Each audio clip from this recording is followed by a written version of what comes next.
Hola, soy Andrea Bernardini, licenciada en musicoterapia, formada en Argentina, con orientación psicodinámica y transpersonal. Soy cantante, actualmente vivo en México, hace 10 años.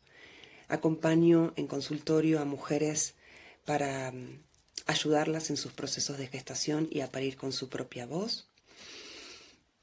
Trabajo como musicoterapeuta en consultorio privado y coordino el ensamble de mujeres cantoras de Cholula, aquí en donde vivo, que es en Puebla, en México. Cholula se llama la ciudad.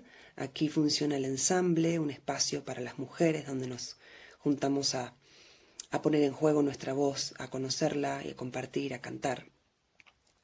También formo parte de la Red Latinoamericana de Musicoterapeutas, coordinada por ICMUS, Investigación Clínica y Comunitaria en Musicoterapia, que promueve la licenciada Patricia Pelizari.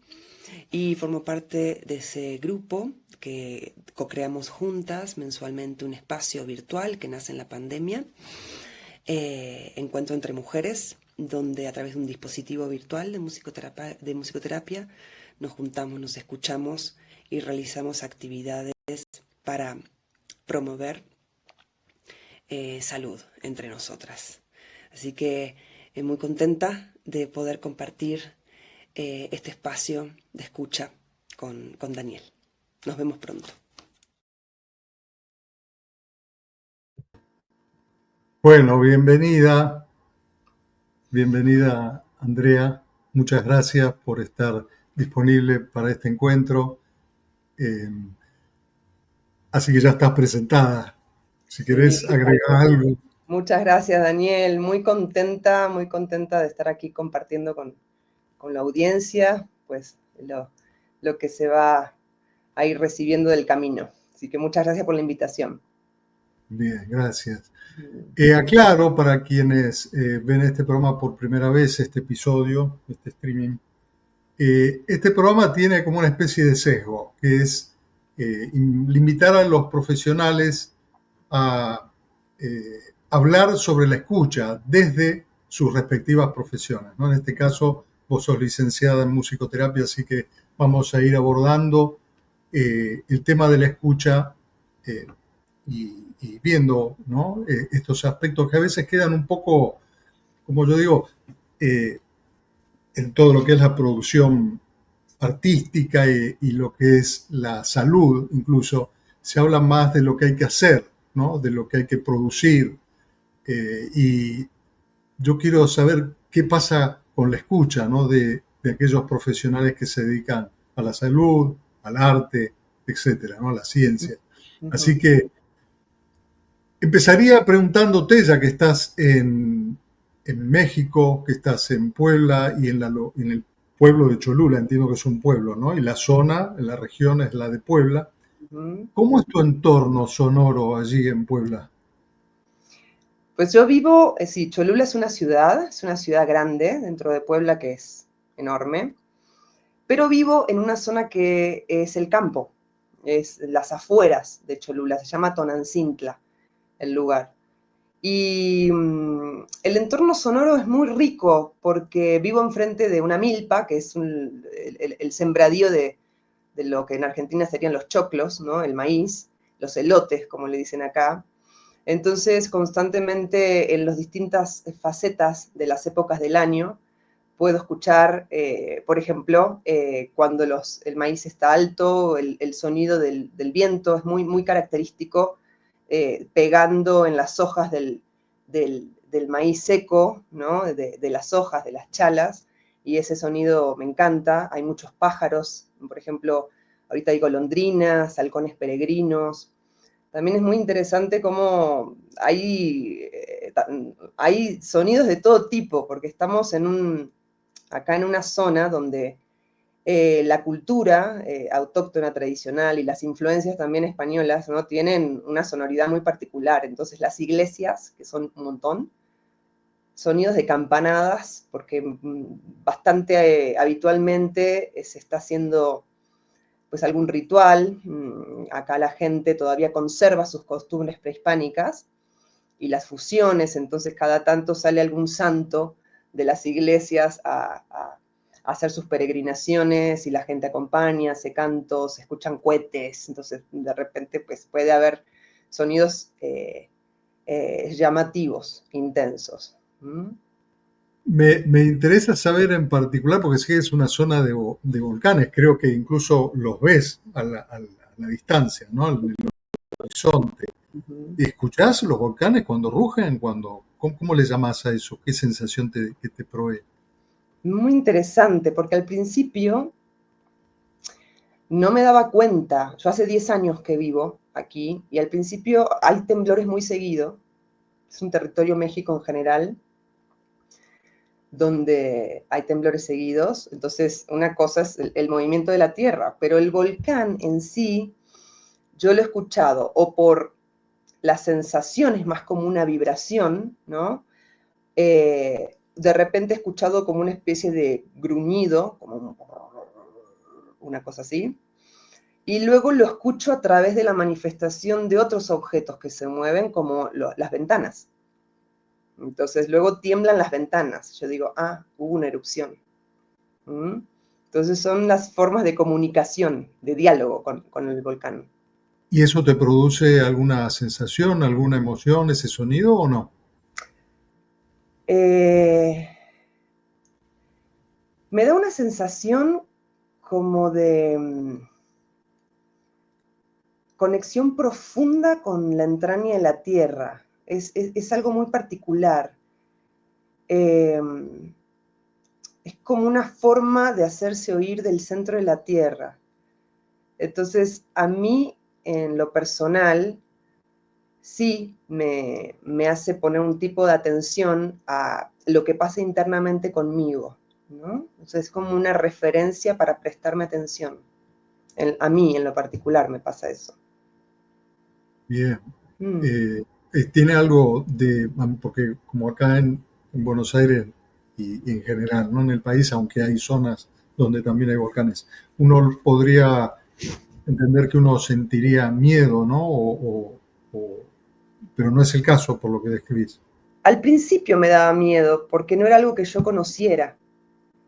Entonces, de hecho me acuerdo que cada vez que había una erupción, mi mamá desde Argentina, Andrea, me acaba de llegar una noticia que hubo una erupción en el volcán. Y al principio, pues yo podía entender, pero luego con el tiempo es tan habitual, está todo tan monitoreado y ya forma parte pues del entorno, de lo que te abraza en el espacio y se vuelve natural. Entonces, eso con el tiempo hizo que ya no formara parte como de mi sinfonía cotidiana, más que de una amenaza, tal vez, ¿no? Como algo desconocido. Una vez que lo conocí, dije, ya, sí, es eso. No hay riesgo, no pasa nada. Puede Bien. haberlo, ¿no? Pero hay medios como de protegerse y de estar alerta, ¿no? Sí. ¿Cómo es escuchar la misma lengua, el español, con otro acento, con otro estilo? Es interesante porque es como escuchar, para mí es como escuchar una misma canción tocada por dos músicos diferentes o dos artistas diferentes, ¿no? Es como que le da una textura diferente a lo que es pues nuestro idioma, ¿no? Entonces es como si pudiera tener la oportunidad de percibir otra tonalidad o otra manera, otra música, ¿no? Otra musicalidad en la forma expresiva. De hecho, me acuerdo que al principio comparaba mucho en el sentido de cómo escucho a la gente hablar en Argentina, ¿no? Lo más cercano, y acá en México, y a mí me parecía como muy suave la manera de articular, como una melodía más dulce, ¿no? Y en Argentina tal vez más angulosa, con más picos, con más estridencias, y sin juicio, simplemente es como escuchando las diferencias y eso como viendo las texturas, ¿no? Eso sí. ¿Y eso lo incorporaste, lo hiciste propio, es parte ahora de una conjunción de estilos? Mm, mira, depende en el contexto en el que estoy. Cuando me siento muy en confianza, me sale la argentinidad y pues hablo como mi origen, ¿no? Por supuesto, es mi forma, donde el sonido que me habita mi naturaleza, ¿no? Pero a veces cuando tengo que comunicarme con gente de acá, tengo que suavizar, por ejemplo, más la sh, ¿no? Ciertas consonantes o suavizar un poco mi forma para que no sea una amenaza al oído del otro, ¿no? Porque si no es como que distrae más que convocar a que el otro me escuche. Entonces, estratégicamente tuve que ir implementando un poquito esa forma de adaptarme al nuevo espacio sonoro en el que estoy, ¿no?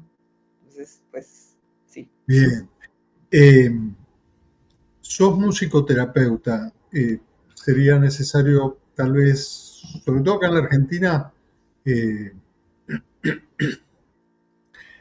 no estoy tan seguro de que sea muy conocida en todos sus aspectos la musicoterapia, ¿no? Es como una profesión del área de la salud, pero que se asocia, yo por lo menos lo asocio a muchas cosas y no en particular a algo, ¿no?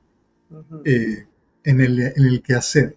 Pero además de que puedas explicar brevemente lo que es ser musicoterapeuta, la pregunta específica es si te enseñaron a escuchar Ujú. siendo en la formación de musicoterapeuta.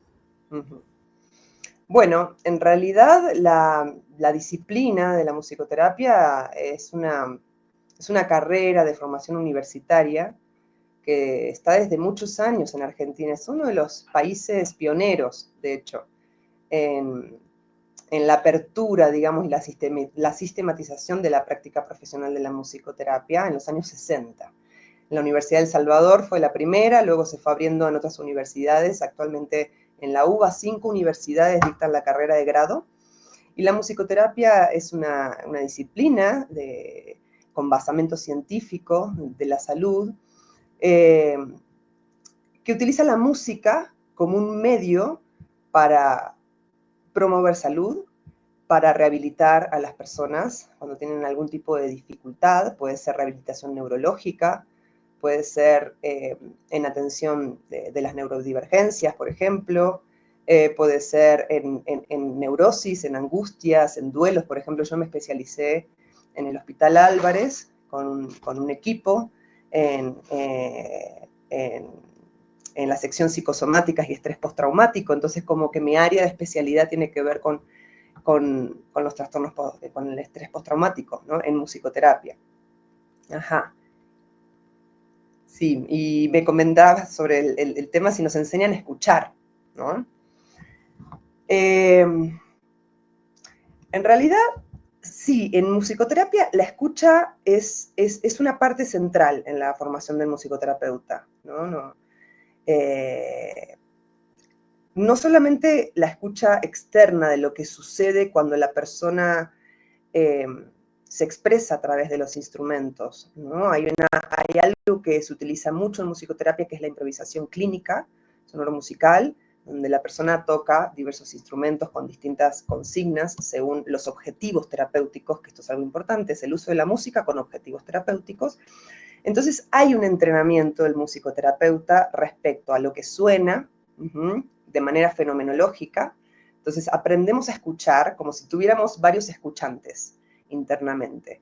El escuchante más fenomenológico, más estético, más de qué pasa con la organización rítmica, qué sucede con la melodía, qué sucede con la armonía, aunque la persona no tenga ni idea de música, no tiene que ver con objetivos pedagógicos y aprender a tocar un instrumento. Entonces, si estamos entrenados a escuchar si hay recurrencias en el discurso sonoro, ¿no? Así es como le llamamos, ¿no? ¿Qué es lo que se repite con el tiempo? Hay una manera de escuchar del musicoterapeuta que tiene que ver con una escucha simbólica. Entonces, cuáles son las asociaciones en relación a la historia personal de esta persona, de este usuario, de este paciente, de esta persona que está en un proceso de musicoterapia. Entonces, eh, la escucha es una escucha activamente receptiva también, que permite relacionarnos de manera empática con lo que nos pasa a nosotros mismos como terapeutas y lo que le pasa al consultante. Entonces, pues sí, es todo un mundo. Podríamos Sí, estar mucho tiempo eh, me encanta porque nunca lo había entendido así. Yo pensaba que eran más intervenciones de tipo eh, así, digamos, donde el terapeuta, en este caso vos, no está involucrado en el proceso, ¿no? Como quien hace música para un público, ¿no? Ujú. Eh, pero no, por lo visto hay toda una especificidad de la escucha, ¿no? Completamente involucrado, sí, sí, sí. Y requiere de un entrenamiento, de una sensibilidad muy profunda, que bueno, eso también tiene que ver con la ética profesional y con los intereses también personales, no solamente del musicoterapeuta, que creo que específicamente tiene que desarrollar un tipo de escucha particular, porque no solamente lo que dice la persona, sino la persona es también lo que suena, ¿no? Entonces, muchas veces nosotros los musicoterapeutas nos relacionamos más con ese espacio que con lo que escuchamos de su lenguaje, ¿no? Entonces sí, requiere de mucha especificidad. Uh-huh. Sí, no sé, lo entiendo, no sé si es así. La música pasa a ser, la producción musical pasa a ser una excusa una cosa eh, menos importante, ¿no? O no. A ver si te comprendo. ¿En qué sentido menos En el importante? sentido de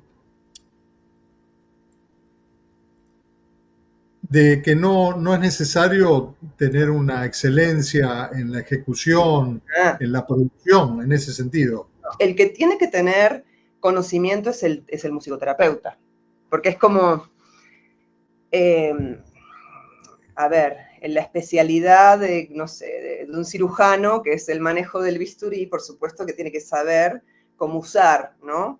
El musicoterapeuta tiene que tener una habilidad en su escucha, pero también en la ejecución instrumental que permita hacer intervenciones para apoyar esos objetivos terapéuticos que se plantea, ¿no?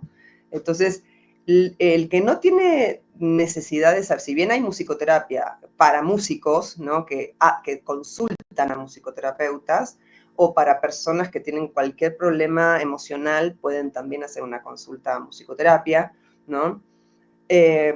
Como maneras de autoconocerse, de conocerse, de observarse, de aprender de las propias emociones. La música puede ser un reflejo espectacular, ¿no? Para poner en evidencia procesos internos, intrapsíquicos, intraemocionales, ¿no? Y en la música, pues esto se pone en evidencia y el musicoterapeuta, pues es el experto que puede hacer esa lectura, ¿no? Muy personal, según la historia particular, ¿no? de la persona que consulta, ¿no? Sí, es muy Bien, hermosa. Andrea, muy valioso esto. Para mí es una novedad incluso, como Uh-huh. lo describís. Eh,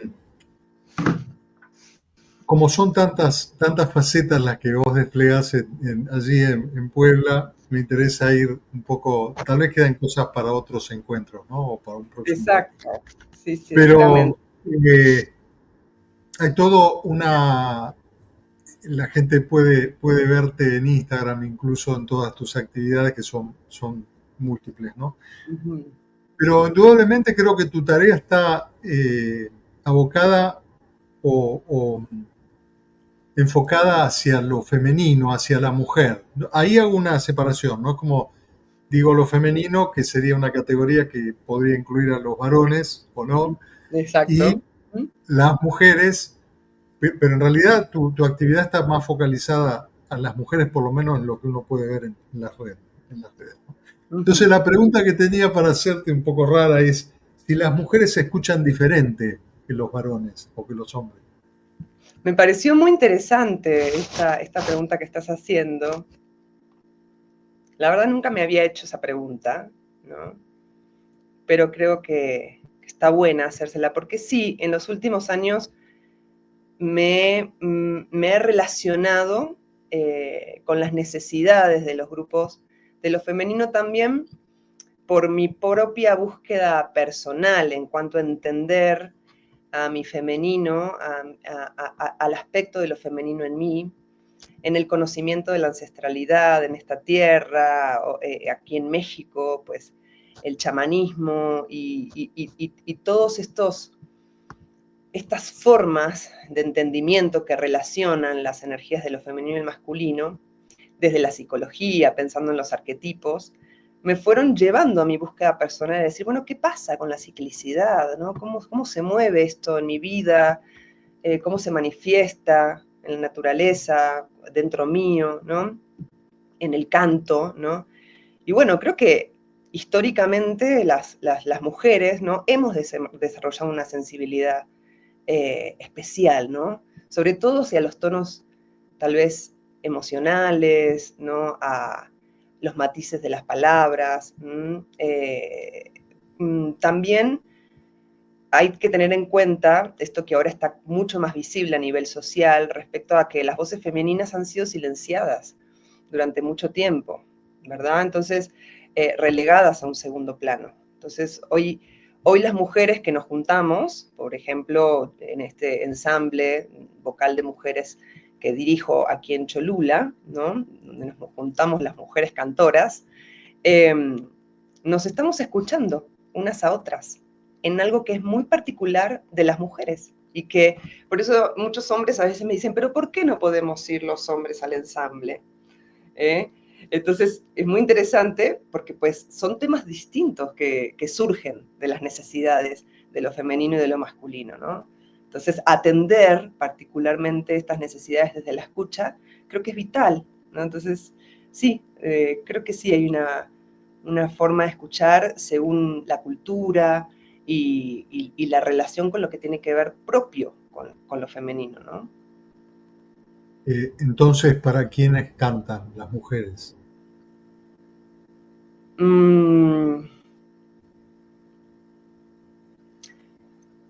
Yo creo que las mujeres cantan para sí mismas, pero también no creo que eso sea algo exclusivo de la mujer. Cantan para narrar algo que tiene que ver con los procesos particulares de lo que necesita el colectivo de lo femenino expresar, de tantos años que no ha sido posible esto. Creo que es como una manera de poner la voz, ¿no? al servicio de la posibilidad expresiva para que haya otro que escuche, ¿no? Un mensaje. Pero al mismo tiempo es una manera de cantarse a sí mismas. Es como hacen los bebés, ¿no? O sea, cuando los bebés hacen sonidos, muchas veces hacen este sonido porque quieren llamar la atención, para convocar, ¿no? Usar la voz como llamado, ¿no? De encuentro, como la posibilidad del encuentro, pero también para calmarse a sí mismo, como una función autorreguladora. Entonces, creo que hay algo de esto que se puede trasladar no solamente a lo propio y único de lo femenino, ¿no? Sino como algo de la experiencia humana, ¿no?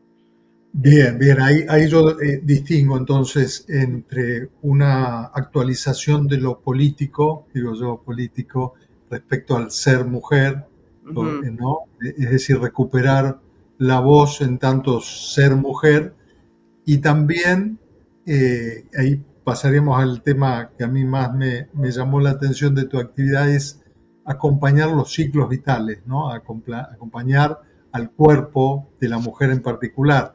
Y ahí es donde aparece esta actividad tuya que yo, aparte, no sé si te lo conté previamente, pero yo soy resultado de una práctica de escucha de mi madre en el vientre materno de música, ¿no? Sostenida metódicamente. Digamos, mi papá y mi mamá se ocuparon de proveerme escucha, ¿no? Uh-huh. Y vos acompañás procesos de, de,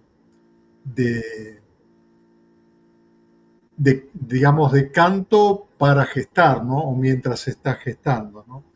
Uh-huh. Entonces ahí yo pregunto, ¿no? Si varias preguntas se me ocurren. ¿El bebé escucha en el vientre de la mamá o hay una doble función? Es decir, la mujer por cantar en la gestación tiene un proceso más facilitador del embarazo y de la gestación y del parto? ¿O cómo es ese mundo? Ujú. Pues mira,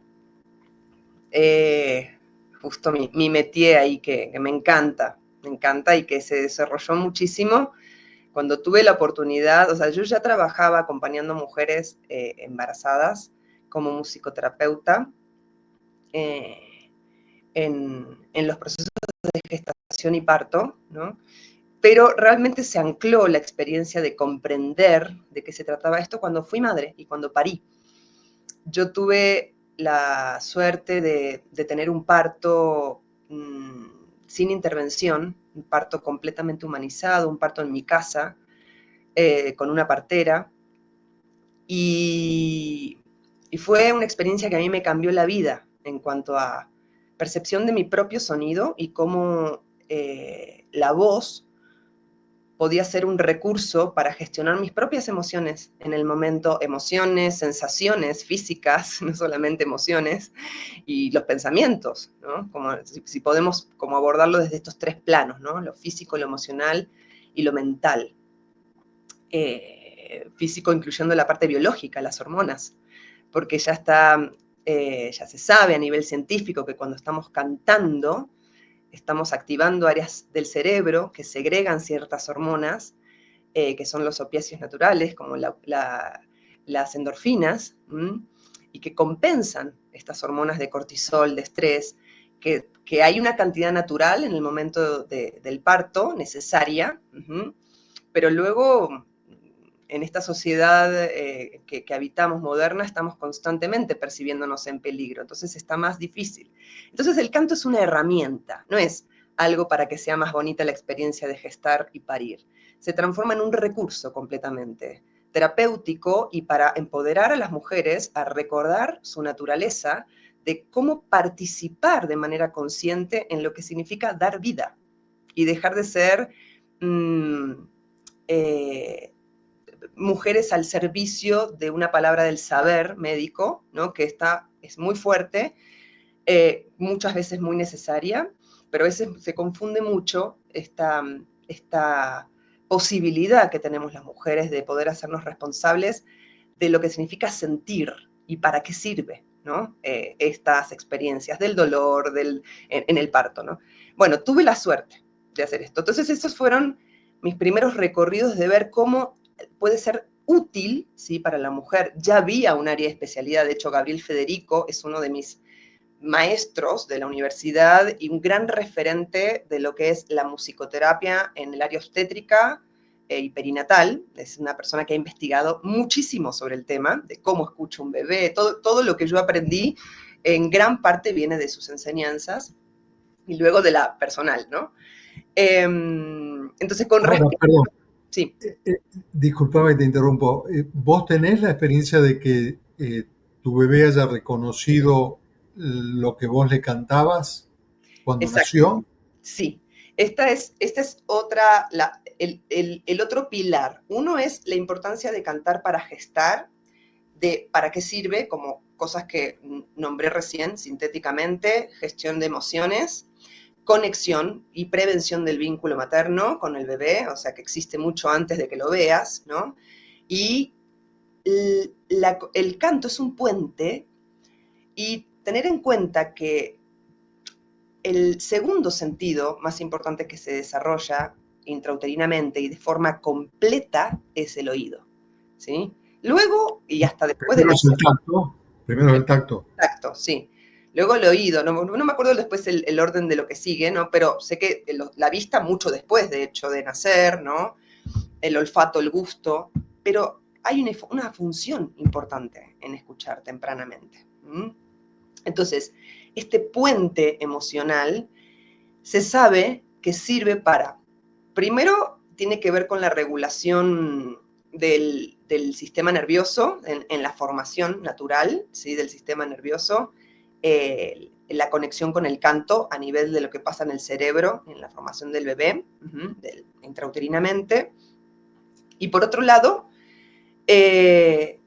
la función de hacer memoria, que el bebé recuerde. Ya se sabe que hay memoria intrauterinamente. Entonces, el bebé luego de la semana 20 ya empieza a escuchar, ¿sí?, a nivel vía auditiva.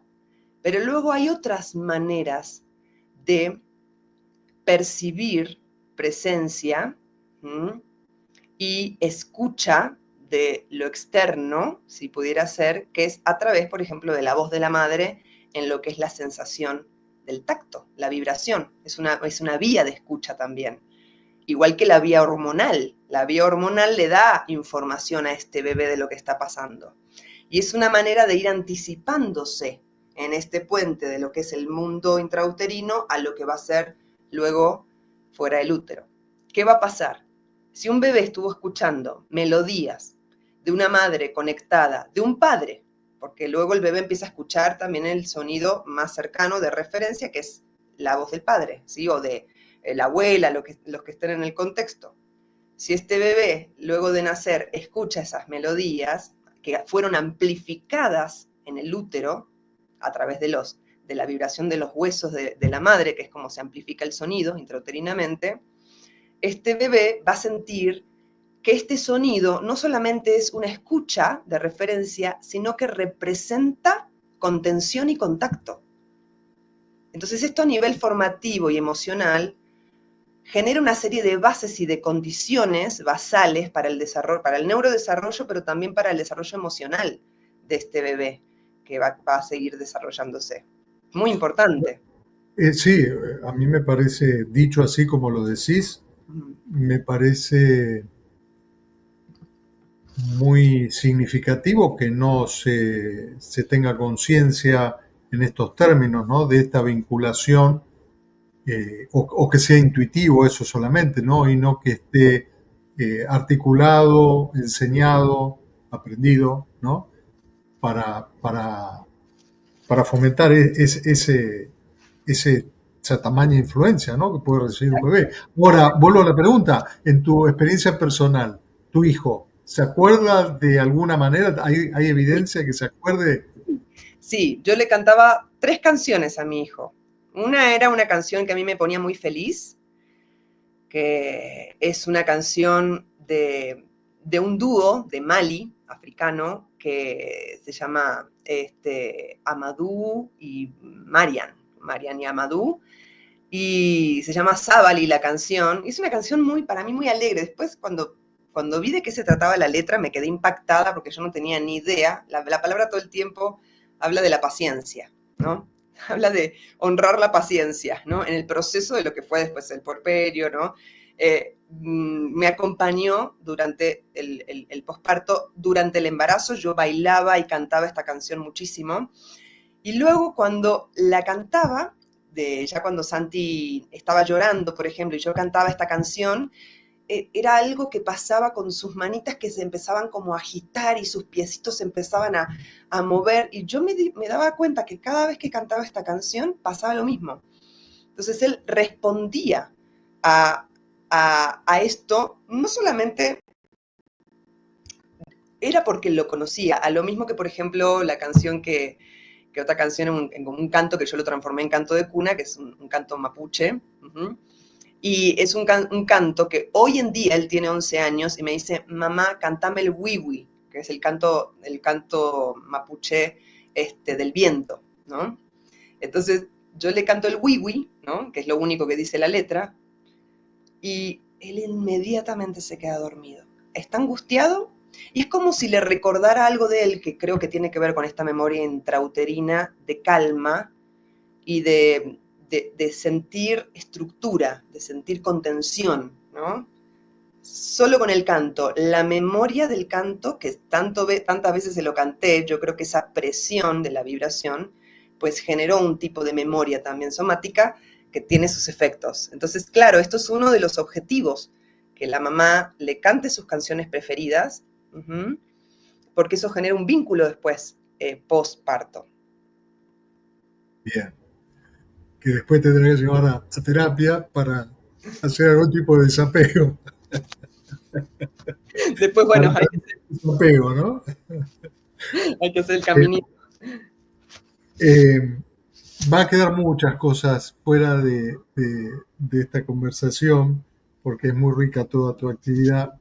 Eh, pero quería hacerte como una última pregunta, eh, y es que te escuché decir en un reportaje, no me acuerdo si escrito o hablado, que siempre te llamaba la atención que tenías como recurso el cantar cuando estabas triste y el cantar cuando estabas alegre, ¿no? Y, eh, y a mí se me apareció como contraposición un mal de esta época que es la voz de crítico interno, ¿no? No sé si aprender a cantar cuando uno está triste o cuando uno está alegre o cuando tiene cualquier emoción podría ayudarnos a mitigar esa voz crítica, ¿no? Que es tan severa y que es una epidemia. Yo me animo a decir sin fundamento académico, pero es una epidemia, ¿no? Este, ¿cómo lo ves a esto? ¿Cómo ves este recurso que vos pareciera que descubriste desde muy chica y esta posibilidad de que sea un recurso, ¿no? Consciente? Sí, me encanta que me recuerdes a través de las preguntas algo que sí, que me toca algo de mi identidad y de mi pasión, de mi búsqueda, ¿no? Como musicoterapeuta, como cantante, eh, y la relación con las emociones, ¿no? Es una forma el canto natural de regular las emociones, porque así como los bebés lloran, así como los bebés hacen sonidos vocálicos, balbucean, los adultos también podemos cantar para integrar y para expresar lo que sentimos, ¿no? De alguna forma es como si el canto nos permitiera escuchar las emociones desde otro lugar, como en otra plataforma.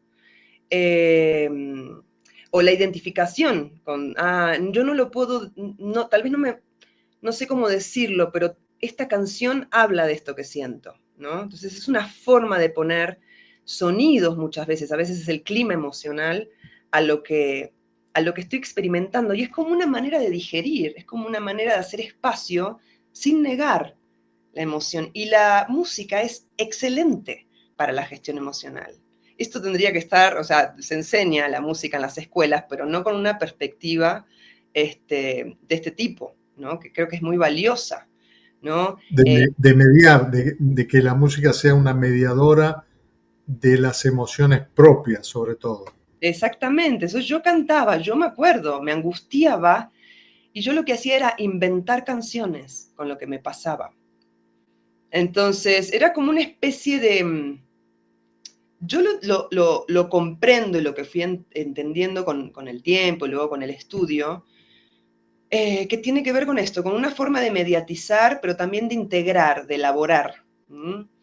Entonces, yo me ponía, agarraba el pianito, me acuerdo el Yamaha, uno chiquitito, de muy poquitas notas, y inventaba una melodía y le ponía letra, porque mamá me regañó, me retó, diríamos en Argentina. Y eran los dramas cantados, eran como mis musicales de la vida, ¿no? Entonces, era un acto creativo que me permitía estar en contacto, no de una manera amenazante con lo que estaba sintiendo, sino el juego era algo que creo me rescataba en ese sentido y me ayudaba a transformar y a mirar con otros lentes algo que por ahí me podía generar dolor, ¿no? Uh-huh. Hermosamente dicho. Uh-huh. Eh, bueno, Andrea, nos quedó cortito el tiempo, hay muchas cosas más, te voy a convocar para otra conversación más adelante, eh, porque quedaron cosas pendientes que me parece que valen la pena. Y a mí me interesa la claridad con que explicás cosas que no se dicen, curiosamente, ¿no? Yo no escucho a menudo hablar así con propiedad, con claridad y con sencillez sobre tu profesión, sobre todo, ¿no? Uh-huh. Este, y creo que tiene que ver con esto que vos decís, que esto es producto de una manera de ser que ya venía antes de la profesión, ¿no? Una vocación clarísima de relación con el mundo de los sonidos, ¿no? Así que bellísimo, bellísimo. Pues muchísimas gracias, Daniel, por la posibilidad de generar como este tipo de ventana virtual, que es como una gran oreja, una escucha, ¿no? En la línea de lo que tú compartes, de lo que vos compartís, de la escucha esencial, y darnos la oportunidad a muchas personas a ser audible y a ser visible tantas cosas importantes que pueden aportar, ¿no? Al desarrollo humano, a la conciencia, al entendimiento. Entonces, gracias por dar esta oportunidad también, Daniel. Gracias a vos, gracias a vos. Los dejo entonces con una canción, que es el mejor cierre para esto, una canción de Andrea para cerrar esta transmisión. Un beso grande desde Buenos Aires, allí en Cholula, México. Igualmente, allá para Buenos Aires, mi tierra querida. Gracias, Daniel.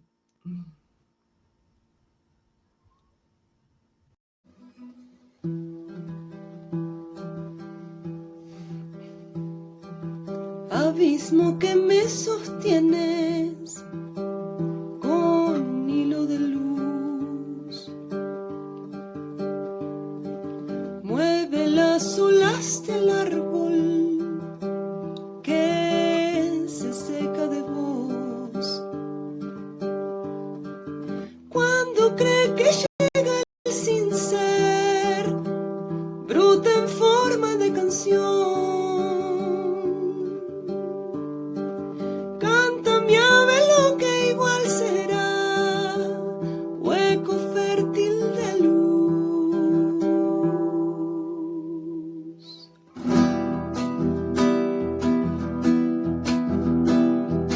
Abismo que me sostienes con un hilo de luz, mueve las alas del árbol que se seca de vos.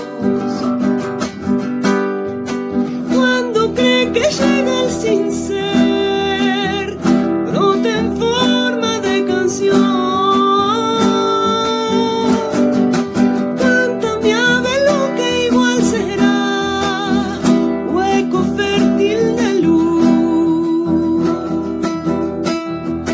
Torna mi pesar liviano en la mejor versión de lo inexplicable. Doy el fruto que alimente el encuentro dormido en dulces ocasos. Torna mi pesar liviano, da causa este color de lo irreparable. Doy el fruto que renueve sentimientos dormidos en conscientes pasos. Ay, la, ira, ira, da, da, da, ira, ira, ira. Da, ira, da, da, da, da, da, da, da, da, i. Da, da, da, da, da, da, da, ri. Hey, hey, hey. Da, da, da, da, da.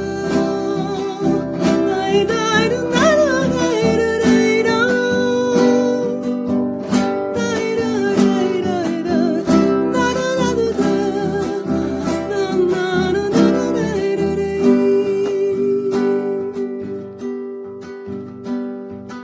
Abismo que me sostienes